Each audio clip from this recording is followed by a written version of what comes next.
దేవస్థానము అటువంటి బంగారం గురించి ఎక్కడి నుంచి వస్తుందో తెలియదు, ఏ దిక్కు నుంచి వస్తుందో తెలియదు.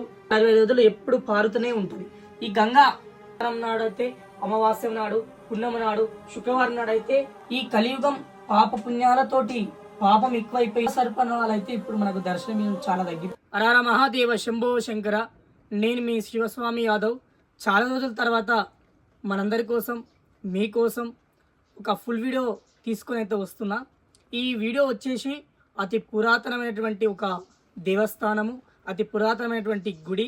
ఈ గుడి వచ్చేసి రాజుల కాలం నాటు 500-600 సంవత్సరాల కింద నిర్మించినటువంటి దేవాలయము. ఈ దేవాలయం ప్రత్యేకత ఏమిటంటే ఇక్కడ లక్ష్మీమాత, లక్ష్మమ్మ తల్లి అని అమ్మవారిని ఇక్కడ గ్రామస్తులు అయితే పిలుస్తారు. ఇది వచ్చేసి అడవి లోపట ఒక బండ సొరికలను అయితే ఒక బండలకైతే అమ్మవారి అనేది వెలిసి ఉండడం జరిగింది. ఒక వెండితోటి అమ్మవారు అయితే ఇక్కడ ఉందన్నమాట. అట్లనే ఒక పవిత్రమైనటువంటి కోనేరు అయితే ఉంది. ఆ కోనేరు కూడా 24 గంటలు త్రాచుపాము, నాగుపాము, దేవతా సర్పం అయితే కావాలంటుంది.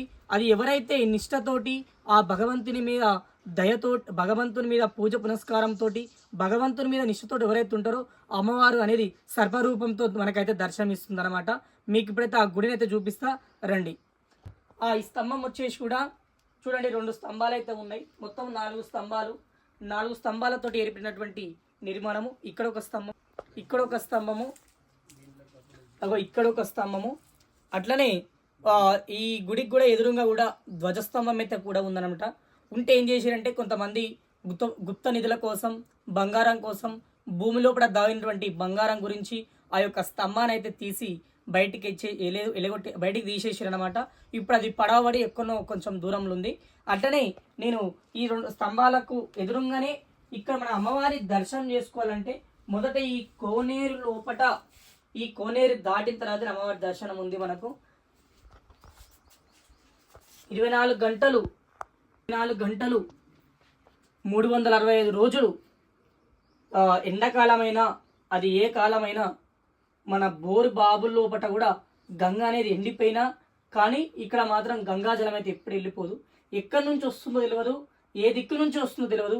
అటువంటి పవిత్రమైనటువంటి గంగాజలము మొత్తం పుష్కలంగా మహానందిలో ఏ విధంగా అయితే ఉంటుందో అదే విధంగా అమ్మవారు అనేది ఇక్కడ అమ్మవారి శక్తితోటి, అమ్మవారి ఒక బలంతో అమ్మవారు నిజ స్వరూపంగా ఈ కోనేరు అయితే వెలవడం జరిగింది. అమ్మవారి శక్తితోటి ఈ కోనేరు అయితే వెలవడం జరిగింది. మనం గంగాజలం కూడా చూసుకోవచ్చు. అడు ఎక్కడి నుంచి కూడా వస్తుందో కూడా ఎవరికి తెలియదు. 24 గంటలుగా 365 రోజులు ఎప్పుడు పారుతూనే ఉంటుంది. ఈ గంగా ఇక్కడ దేవతా సర్పములు వచ్చి, దేవతా నాగులు, దేవతా సర్పములు వచ్చి ఈ కోనేట్లో స్నానం చేస్తారనమాట. స్నానం చేసి ఆ దేవతలు అమ్మవారి లక్ష్మీదేవి అంటే కనకదుర్గమ్మ తల్లి ప్రతిరూపమే కనుక ఆ తల్లికి పూజ చేస్తూ కూడా వెళ్తారనమాట. ఒక్కొక్కసారి ఎవరు పూజ చేస్తారో కూడా తెలియదు. కానీ ఇక్కడ అంత తెల్లారి చూసే వరకల్లా ఒక శుక్రవారం నాడు అయితే, అమావాస్యం నాడు, పున్నమ నాడు, శుక్రవారం నాడు అయితే ఎవరికి పూజ చేస్తారో తెలియదు. కానీ తెల్లారి వరకల్లా పూలు పెట్టి తెల్లారి వరకల్లా పూజ చేసి ఉంటుంది అనమాట. అంతే, అంత శక్తి, అంత పవిత్రమైనటువంటి దేవాలయం ఇది, అంత పవిత్రమైనటువంటి గుడి. పెద్ద కోనేరు. అంటే కోనేరు చిన్నదే కానీ ఈ కోనేరు మహిమ పెద్దది. అక్కడ నుంచి కూడా 24 గంటలు, ఇక్కడ నుంచి కూడా 24 గంటలు వచ్చేస్తుంది.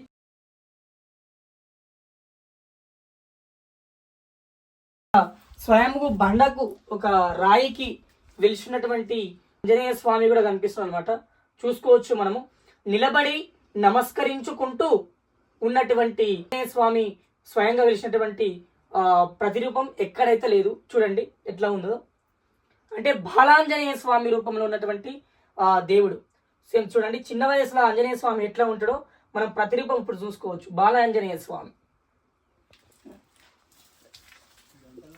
కొంచెం మనం ముందరికి వెళ్తే మనకు ఆ అమ్మవారి ప్రతిరూపంలో కొన్ని స్తంభాల్లాగానైతే మనకు ఉన్నాయి. ఇక్కడ ఒక దేవతామూర్తి స్తంభము, అక్కడ కూడా దేవతామూర్తి స్తంభము, పైన కూడా ఆ 2 సైడ్ల పొంటి మనకు కావలిగా ఉండేటువంటి దేవతామూర్తులు అయిపోయిన తర్వాత లక్ష్మీమాత, అదేవిధంగా 2 ఏనుగు బొమ్మలు, ఏనుగులు అనేటివి అభిషేకం చేస్తున్నట్టుగా, ఏనుగు తొండాలతోటి అమ్మవారికి అభిషేకం చేస్తున్నట్టుగా ఉంటుంది చూడండి. ఇక్కడ ఏనుగు, ఇక్కడ ఏనుగు, ఇక్కడ అమ్మవారు అమ్మవారి తల్లి ఎంత ఎంత చిన్నగా ఉంది, ఎంత శక్తి అయింది చూడండి. అమ్మవారు ఎంత కడగొడుతుంది, ఎంత శాంత స్వరూపంతో మనకు దర్శనమిస్తుంది చూడండి. అదేవిధంగా మనకు మహావిష్ణువుకి ఏ విధంగా అయితే 2 దిక్కు మనకు చెంకు చక్రాలు అంటారు కదా, ఆ విధంగా కూడా ఉంది చూడండి. ఇగో ఇక్కడ ఒక ప్రతిబింబం బొమ్మ, ఇగో ఇక్కడ ఒక ప్రతిబింబం బొమ్మ. రైట్, ఇంకా మనం కొంచెం లోపలికి వెళ్తే మనకి అమ్మవారి గర్భగుడిలోకి అయితే మనం వెళ్తున్నాము. అంటే ఇప్పుడు కొంచెం శక్తి తగ్గిపోయింది, ఇప్పుడంటే కొంచెం బలం తగ్గిపోయింది, బలం అయితే తగ్గిపోయింది. ఎందుకంటే ఈ కలియుగం పాప పుణ్యాలతోటి పాపం ఎక్కువైపోయింది కనుక, పాలతోటి ఎక్కువైపోయింది కనుక ఆ దైవ సర్పణాలు అయితే ఇప్పుడు మనకు దర్శనం చాలా తగ్గిపోయింది అనమాట. ఈ కోనేరులో కూడా ఎవరు కాలు పెట్టి కాళ్ళు కూడా కడుక్కోరు అనమాట. ఎందుకంటే పవిత్రమైనటువంటి గంగాజలం గనక కాళ్ళు పెడితే కూడా పాపమే అన్నట్టుగా విధంగా జరిగింది. ఇప్పుడు మనం చూసుకున్నట్టయితే కొంచెం మనం గర్భగుడిలోకి వెళ్తే అమ్మవారి ప్రతిబింబం అయితే ఉంది. అదేవిధంగా శ్రీచక్ర ఆకారంలో ఉన్నటువంటి పైన మన అమ్మవారికి పైన ఎత్తు బాగానే ఉంటుంది చూడండి. శ్రీచక్ర ఆకారంలో మనకు ఒక పుష్పం రూపంలో మనకైతే ఉంది. కొంచెం మనం కిందికి తీసుకుంటే అలనాడు దేవతలే పూజ చేసినటువంటి, అలనాడు దేవతలే స్వయంగా పెట్టినటువంటి విగ్రహాలు ఉన్నాయి చూడండి. ఈ విగ్రహాలు వచ్చేసి అప్పుడు దేవతలే, నాగ సర్పాలే, నాగమ్మ తల్లులే, నాగ దేవతలే తన చేతులతోటి స్వయంగా పెట్టినటువంటి లింగాలు కూడా ఉన్నాయి చూడండి. ఇవి వచ్చేసి వెండితోటి పెట్టినటువంటి అమ్మవారు విగ్రహం అనమాట. ఈ విగ్రహాన్ని తీసుకుందామని బలమున్న అమ్మవారు నాగ సర్పంతో మహిమ చూపించి వాళ్ళని మొత్తం నాశనం పట్టిస్తుందన్నమాట. అంటే వాళ్ళకు అమ్మవారి మహిమ చూపించి, అది అమ్మవారి శక్తి చూపించి వాళ్ళని లేవకుండా కూడా చేసేంత బలం ఉన్నటువంటి అమ్మవారు.